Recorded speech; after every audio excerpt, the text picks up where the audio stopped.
Okay, so I'm going to be solving this practice test. Uh, right, so in number one, we have these two vectors given and five parts that we are supposed to compute. So hopefully you remember the formulas that are involved, the process that's involved for computing these quantities. So first of all, the magnitude of the vector u, that is the square root of the sum of the squares of the components. So we would square each of the components of u, so 1 plus 4 plus 9, sum them together, which is going to give me the square root of 14. And that is the answer to that. For part B, u dot v. So for u dot v, you take the product component-wise. So you kind of pair up component by component, and then you add them together. So minus 1 times 1 plus 2 times 0 plus 3 times 1 is what you'd compute. And so this gives you minus 1 plus 3, which is 2. For C, the cross product, you set up the determinant. So you have the matrix ijk on top. You have the entries of u in the next row, and then in the next row, you have the entries in the vector v. And then we can compute the determinant. So I cofactor expand along the top row. For the cofactor corresponding to I, we use the submatrix 2, 3, 0, 1. And so it's main diagonal minus anti-diagonal. So 2 times 1 and minus 0 times 3, giving me 2. For the next entry, the entry corresponding to the cofactor j, I have to consider the submatrix 1, 3, minus 1, and 1, and I would have a negative in front. So I'll just write the negative first. Main diagonal gives me 1, anti-diagonal gives me minus negative 3, so plus 3. And the last entry will correspond to the cofactor with k. We have the submatrix 1, 2, minus 1, 0. And main diagonal is 0, anti-diagonal is minus 2. We would do minus negative 2, so we get positive 2. So let's just simplify that. 2 comma negative 4 comma 2 for part C. For part D, okay, so we want to find the area of the parallelogram formed by these two vectors. Now you should be thinking about the geometric property of the cross product, right? You should recall that the magnitude of the cross product measures the area of the parallelogram formed by the two vectors.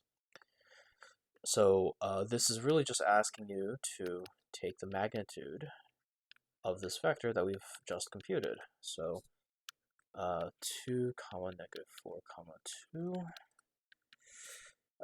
which is going to be 4 plus 16 plus, nope, plus, undo, where's my button?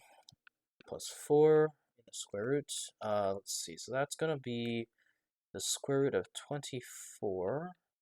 Now I can simplify that a little bit. There's a factor of 4 in common, so I pull that out of the square root. So I end up with 2 radicals 6. And that is the simplest we can make it.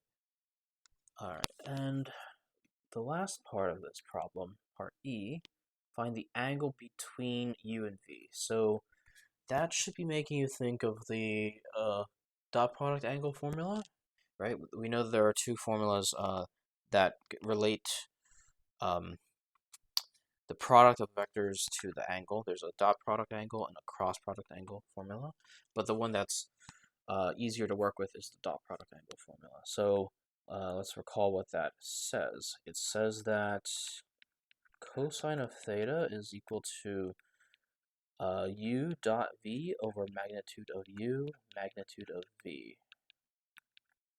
Right. And so, let's see. We have the dot product. We computed it beforehand, so we can copy that over. And magnitude of u, I think that was actually Yes, so the magnitude of u is actually part A. So I'll just copy that down as well. Magnitude of v is something we didn't compute, but we can do that pretty quickly. So it'll just be the square root of 2, right? I square each of the components, so we get 1 squared plus 1 squared, so in a square root, so square root of 2. And you'll note that you can actually simplify this. So this you can combine to be 28 in a radical. You could then pull out a copy of 4, so you'd get 4 times 7, so you'd get 2 radical 7. And of course that simplifies. So 1 over root 7 is equal to cosine of theta, and we were asked to find the angle. Now, 1 over root 7 is not a special value for the cosine function, so we can't express theta in a clean way. We can only just take the inverse cosine function. So we know that theta is inverse cosine of 1 over root 7. Okay, and so that's number 1. Number 2, so we're given this diagram, and we again want to compute 5 different quantities. Now, let's see, the important parts are knowing that the length of each of these vectors is 3, and the angle between each of these is 45 degrees. Now, the 45 degrees you can kind of see based on the fact that this figure is drawn to scale. 3, we didn't need to be told that.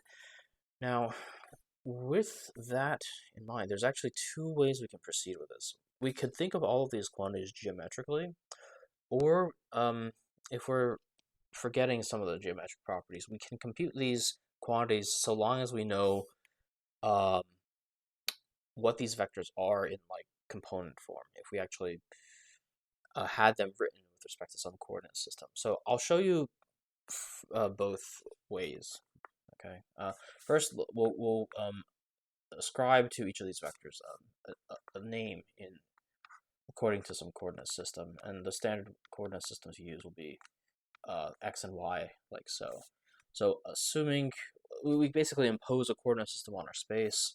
So under this coordinate system, A is going to have A will be written as 3, 0. B, well, let's skip B for now. C is going to be written as 0, 3, and E is going to be written as minus 3, 0. Okay. Now, for B and D, they are of length 3, but they are 45 degrees offset. So to determine the kind of labeling for that, you kind of have to think about the 45, 45, 90 degree triangle. So this is of length 3, and one of the properties of these 45, 45, 90 degree triangles is that you know that if the hypotenuse is a particular length, then the sides will have that length divided by root 2. Or perhaps you know that. If not, you can just quickly check that by that this satisfies the Pythagorean theorem. If I square both of these, I would get 9 over 2 plus 9 over 2. And then you add them together to get 9, you take the square root, and you get 3. So this does satisfy the Pythagorean theorem, and these sides are the same length, which is what you expect out of a 45, 45, 90 degree triangle. So that has told me that the B can be written in component form as 3 over radical 2, comma 3 over radical 2. I'm gonna try to move this just a little bit so I have enough space. 3 over radical 2.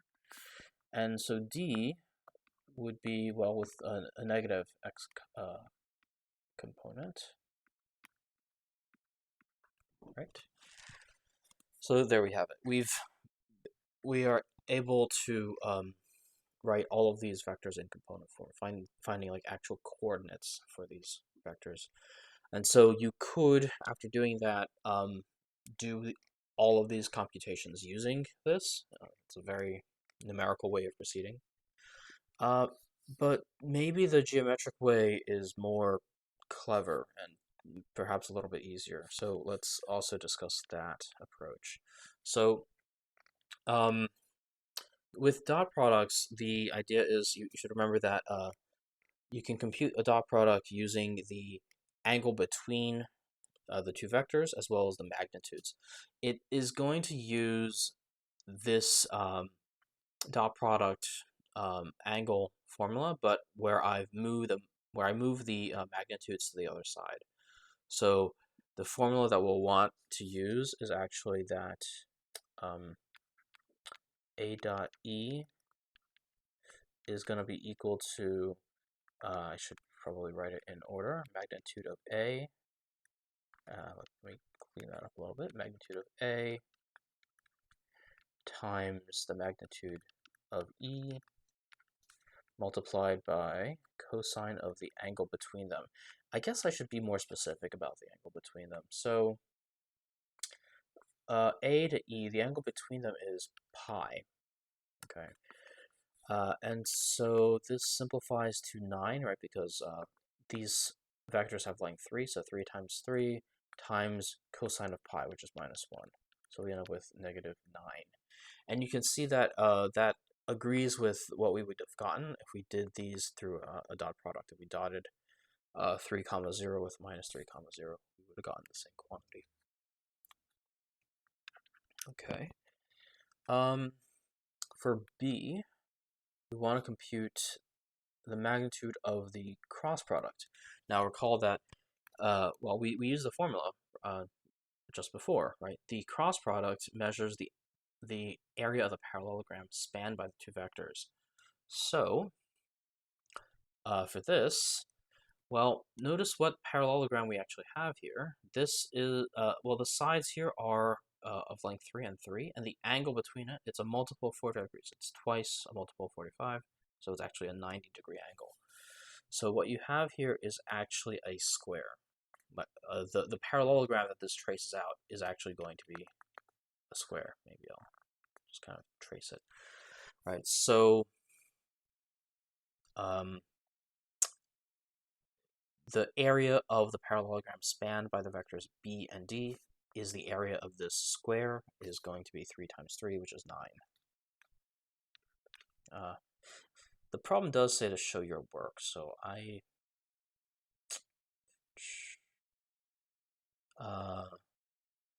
not sure how you would actually say write your work down, but I don't know. 3 times 3 equals 9. That's the work that we did. A bit silly, but okay. For part C, B dot C. So, right, this is again the same process as part A. So, B dot C is magnitude of B times the magnitude of C times cosine of the angle between the two. Now, this case, we actually have a different angle. So we have pi over 4, I believe. A 45-degree angle should be pi over 4. Yes, pi over 4. And so we have 9 multiplied by cosine of pi over 4 is root 2 over 2. And, well, that's, you can make it look like a single quantity, but yeah, you can't, it doesn't really simplify. So I'll just write it like so. For part D, C minus E, the vector C minus E. Okay. So thinking about this graphically, we would be well, okay. Subtracting the vector E would be the same as adding the vector going the other direction as E, and we actually have a name for the vector going the other direction, which is actually A. So C minus E actually ends up being C plus A here. Perhaps you could do a bit of a sketch. So this would be like the vector C, and then this would be minus E, the vector minus E, and you add the two, which means that you are taking the overall path. when you've like joined these vectors up head to tail, like so. And well, each of these vectors has length 3, and so you can kind of tell that this forms a right triangle, and we're asked to find, well, the length of this overall vector. This vector is the vector c minus e. All right. I'm gonna suppress putting arrows on top. So this diagonal vector is the vector c minus e, and we want the length of it. And we said this is a right triangle. The side lengths are 3 and 3. And so by Pythagorean theorem, the magnitude of c minus e must be equal to the square root of 9 plus 9, which is equal to, let's see, 3 root 2. Yeah. Okay, part E now. A dot A. So,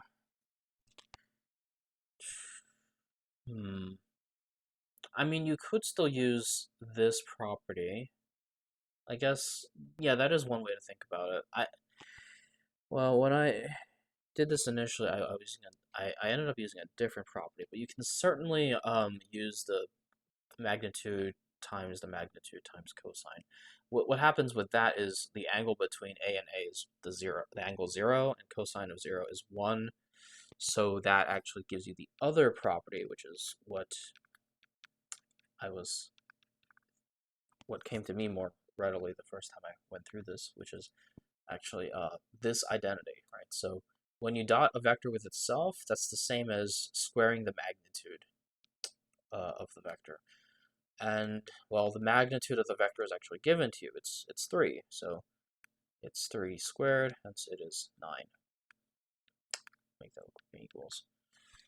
Okay, and I think I will just box these expressions just to make the answers look a bit more clear when I upload. So, okay, something. I want to move that a little bit. All right.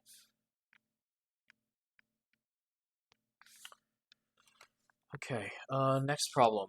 So, all right, so this has to do with planes and lines in space. Part A. So part A is a very common type of problem, and I remember that this is something I debated as to whether I would mention it in the corresponding video on the section, but I didn't. So we'll have to talk about it now. So this type of problem is given 3 points that are supposed to lie on a plane. How can you construct the formula of a plane given just 3 points that you know must lie on it? So the process is, let's say you've got the points P, Q, and R. The process is to think about this kind of expression. So I'm going to need another letter, P, Q, R, S. I guess I'll call it T.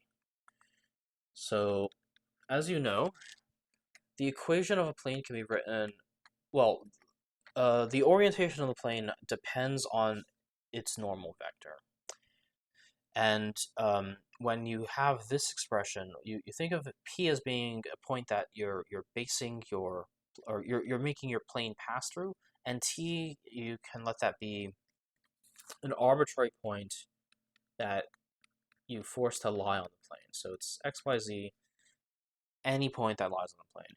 And this expression will describe, well, the collection of all points, or well, the collection of all rays that are going to be orthogonal to the normal vector, which then traces out a plane that passes through the point P and is in the correct direction. That is actually normal to the normal vector. So this is the vector description for a plane. And so all we really need to make use of this is we need a normal vector. And we can construct a normal vector by using the cross product and creating two vectors. So the idea is that by considering two vectors like so, that must lie on the plane. I didn't draw a plane here, but I suppose I could do that. So suppose that that's our plane. Kind of a bad drawing, but oh well.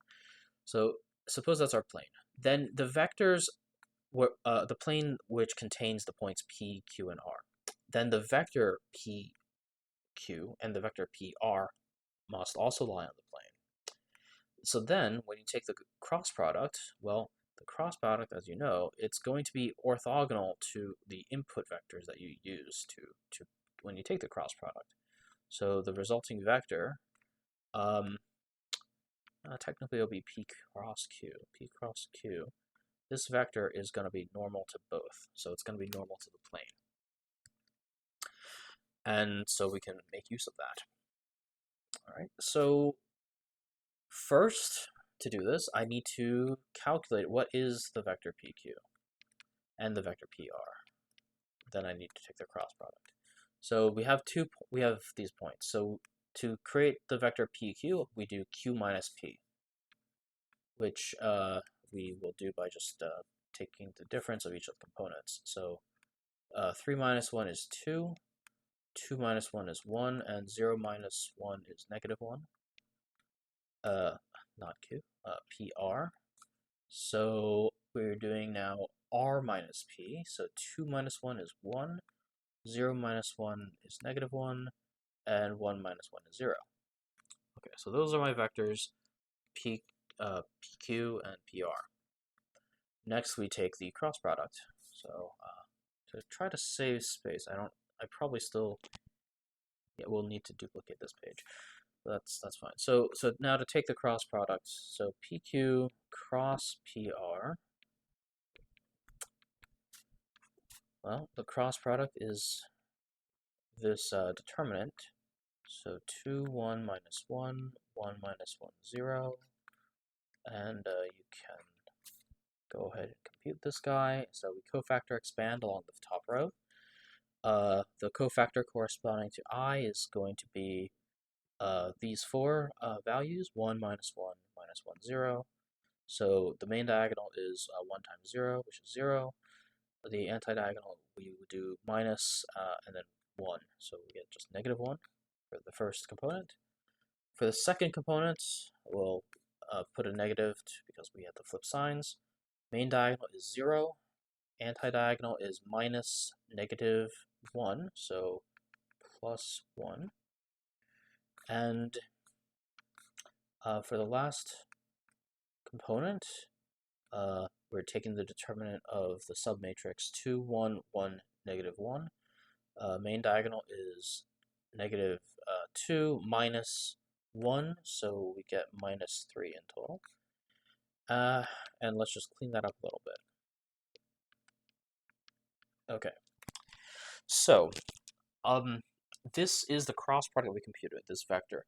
Now, one thing that's actually nice to do here is that we don't need to use this specific vector. We just, the normal, this vector captures the direction that our normal vector is pointed in, but these negatives are kind of annoying, I suppose. You can certainly work with them, but it's kind of nicer if you don't have them. And what you can do is you can scale this vector by whatever quantity you want to pick out the normal vector that is most convenient for you. So in this case, what I'm going to do is I'm going to multiply this by negative 1 and call that guy the normal vector that we actually use. So I'll use the normal vector 1, 1, 3. Since multiply by negative 1, we still are maintaining a vector that is perpendicular to the plane. Okay, so let's see. Using this expression now, and I think that, so another thing we can to say about this is the point, the p that we use to construct this vector pt, it can be any of these values. It doesn't have to be p itself. It can just be whichever point is more convenient for your calculation. But you need a specific point that lies on the plane for sure. Okay, so we would want to use one of these three. T is the thing that we vary, so then we end up taking the difference, and that'll get you into the equation of a plane that uses uh, that's you can then expand out the dot product, and then you could expand out you can then distribute things to get it into this standard form or this general form. Okay, so let's see. Continuing with this, you would have 1, 1, and 3 dot product with. I'm going to compute this in my head, so that's very simple. I'll use 1, 1, 1 as my point P, and T is going to just be some arbitrary point that lies on the plane x, y, z. So taking the difference, we would get x minus 1, y minus 1, and z minus 1, right? Just computing what is the vector pt. And so we have another, or I guess we have a more spelled out version of this vector equation of the plane. So this is the vector equation of the plane. Then taking the dot product, we get that x minus 1 plus y minus 1 plus 3z minus 1 quantity is equal to 0. And then distributing and rearranging, I suppose, you get x plus y plus 3z is equal to, let's see, so we would get minus 5 on the left side, but I'm going to want to move it to the other side. So we end up with 5. So that is the equation of the plane in this, I forgot if it's called standard form or general form, but it's one of the forms. Right, it's the form that we're asked to find. Okay. Next, part B. So, find the shortest distance from the point S to the plane that you found in part A. Right. So we did do problems that were like this, and and during the lecture that I gave, I gave you the formulas, but on the test we are sort of assuming that you don't have your notes in front of you, so we should try to think through this, reason through this geometrically, basically reconstructing the formula. So S is some point that does not lie on the plane, and we certainly have some point on the plane. We might just use the point P as we did before, and what we can do is we can construct the vector from P to S. But this vector is probably not going to be the shortest vector from the plane to the point S, right? And the distance between a plane and a point is given by the length of the shortest distance. So really we want, maybe say it would be this. Maybe this is the shortest distance, and this point would be the point that we really want to find. And a nice property is we know that this vector is going to be perpendicular to the plane. So it's going to be in the direction of the normal vector. So the way I've written this, you would have like some normal vector like so, and this actual point, maybe I'm running out of letters, aren't I? T, so maybe I'll call it U. So we would really want to find the length of the vector US, because that is going to describe the shortest distance from S to the plane.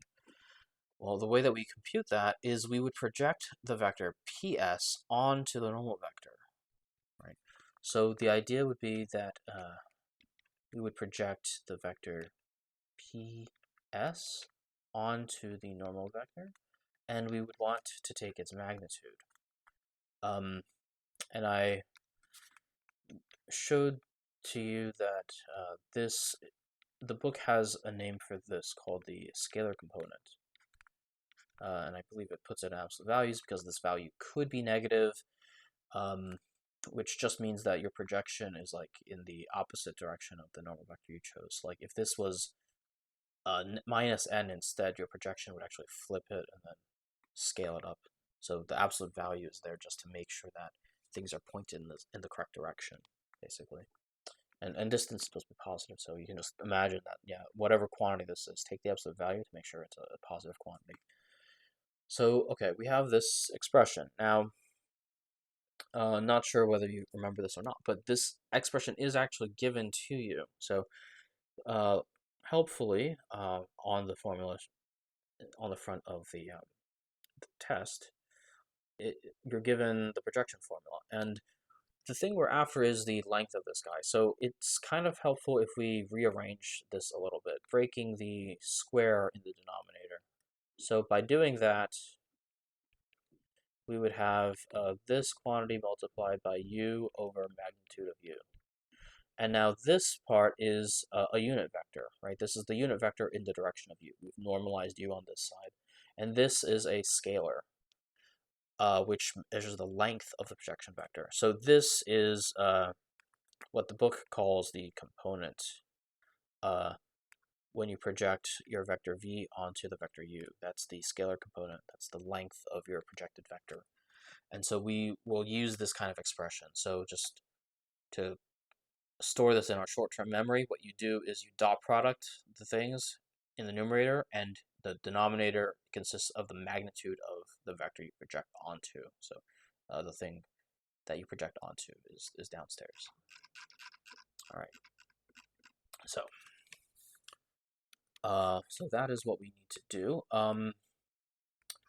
So we have PS dot product with the normal vector over the magnitude of the normal vector. That is the scalar component of this projection. And let's see. P was 1, 1, 1, so let's just off to the side, let's somewhere, I guess on this side, let's compute PS really quickly, and I know N I can copy down from above. Let's copy N first. So N is 1, 1, 3. We chose 1, 1, 3. All right, 1, 1, 3. And PS is S minus P, so we'll get minus 2, 8, 0. Okay. So I can proceed with the calculation. Taking the dot product on top, we'll get minus 2 plus 8 plus 0. I'll just leave the plus 0 around, that's fine. And then divide by the magnitude of the vector n. So that's going to be the square root of 1 plus 1 plus 9. Okay, and then just simplifying, we would get 6 over radical 11. So that's the distance between the point S and the plane. Okay. Part C. Find the equation for the line passing through Q and perpendicular to the plane that you found in part A. Okay. So, let's draw a bit of a sketch just to make it clear what we're thinking about. So we have a plane that passes through the points P, Q, and S as before. P I drew there. So, and we don't really need S in this case. We just, or not S, R. We don't need R. We only need, I don't think we even need P. No, we just need Q. So the line passing through the point Q and perpendicular to the plane that you found. So the main point about this is that we actually know the direction of this line. Let me also just give this line a name. So let me call it the line L. Okay. So the line L is the line that's passing through Q and is perpendicular to the plane that we found in part A. The direction of this line, hopefully you can spot, right? This requires some geometric intuition, but the direction of the line is actually the direction of the normal vector. The line L is going to be parallel to the normal vector. Its direction is going to be given by n. So Well, we can, now that we have a point that the line passes through and we know its direction, that is all we need to specify the equation of a line. So the expression that I would use is you need a point that the line passes through, and as well as knowing what happens when you move by a time step. So this is the point that the vector that the line passes through, and this is the direction vector. And so just inserting the values,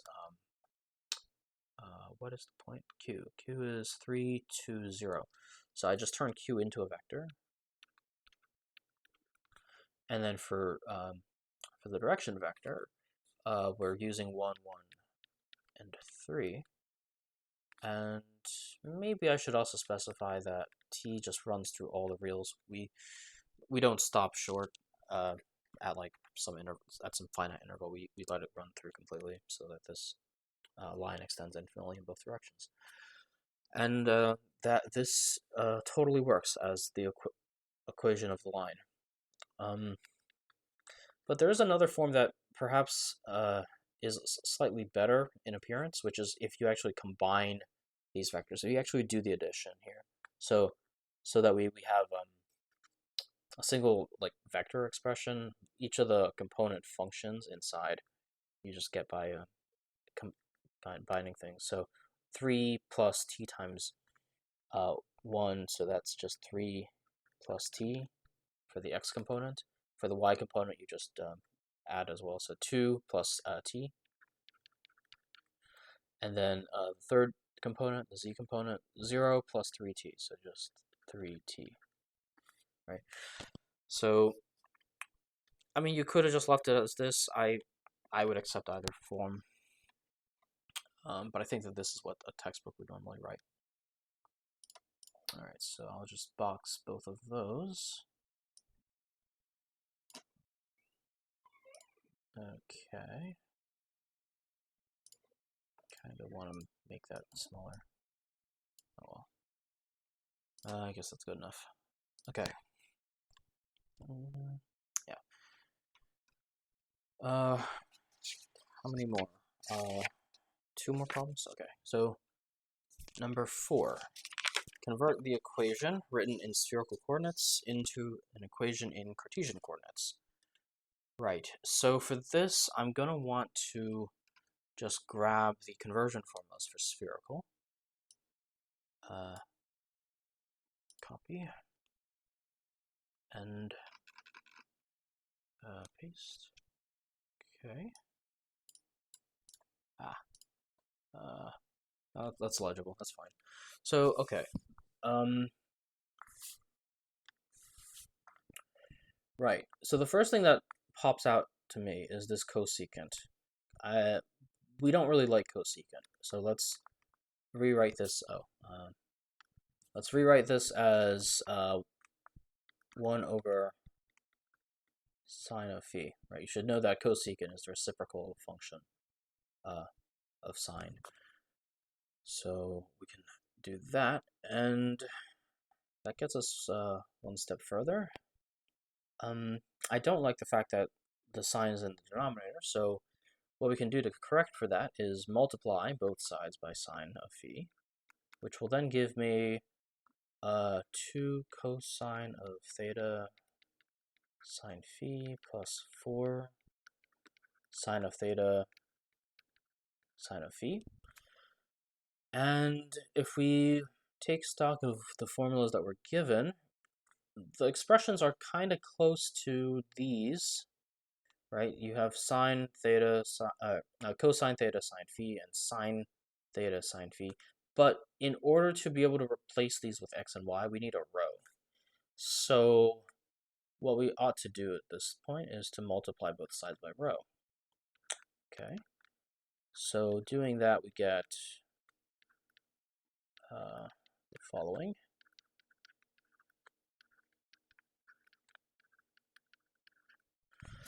And now I can convert everything over to Cartesian coordinates. So in this case, let's see, squared plus y squared z squared, all in a square root, is equal to 2x plus 4y. And this is actually all you need to do. So you could stop right here, and this perfectly captures this equation in spherical coordinates. Bit of a typo. There should be a plus right there. Tooling. Let's see. Plus right there. Yeah. So this is probably the best answer to write. So if you were to square both sides, I would understand that, but that is technically a mistake.